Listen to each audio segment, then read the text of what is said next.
तू मेरा दिल, तू मेरी जान, Oh, I love you, Daddy. तू मासूम, तू शैतान। But love you, Daddy.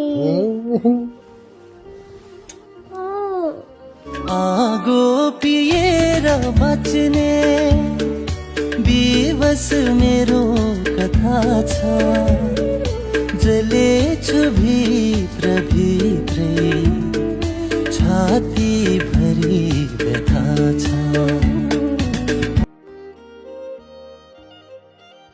प्रशान्तको अन्त्येष्टि जन्मस्थल दार्जिलिङमै हुने भएको छ।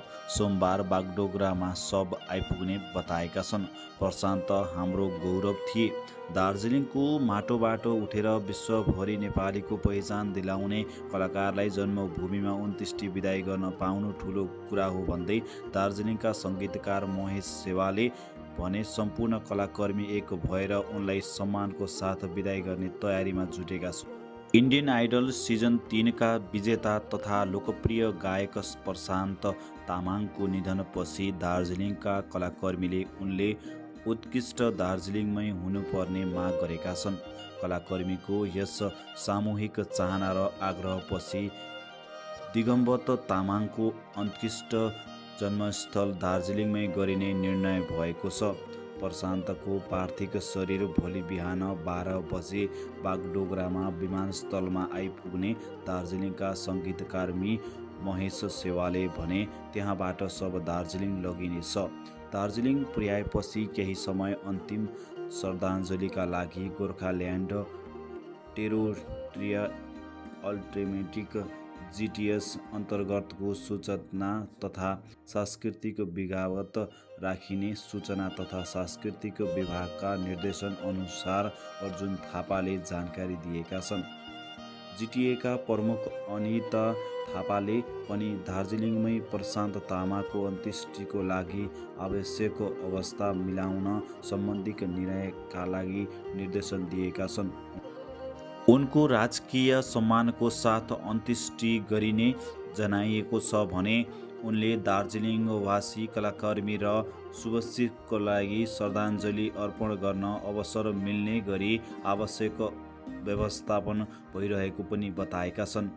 फिल्मकर्मी राजेश घतानेले प्रशान्तको योगदानको लागि सामान्य रूपमा लिने नहुने बताएका छन्।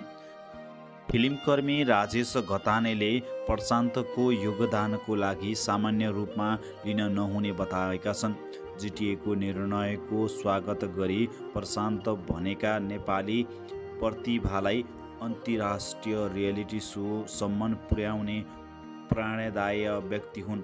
गीत सङ्गीत र अभिनय मार्फत उनले संसारभरि नेपालीलाई जोड्ने काम गरे। उनले भने त्यसैले उनको योगदान दार्जिलिङले नजरअन्दाज गर्न मिल्दैन। दार्जिलिङका सङ्गीतकार सेवाले पनि प्रशान्तको अन्त्येष्टि दार्जिलिङमै गर्ने निर्णयप्रति सन्तोष व्यक्त गरेका छन्।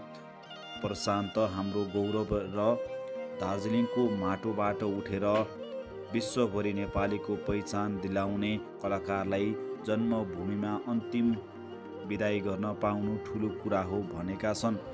सम्पूर्ण कलाकर्मी एक भएर उनलाई सम्मानको साथ बिदाई गर्ने तयारीमा जुटेका छन्।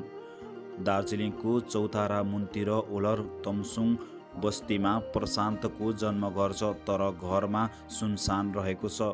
उनकी दिदी कोलकातामा र बहिनीको विवाह सिक्किममा भएको छ। आमाको त गत वर्ष नै निधन भइसकेको थियो भने बुवा त उनी सानो छँदै नै बितिसक्नु भएको थियो।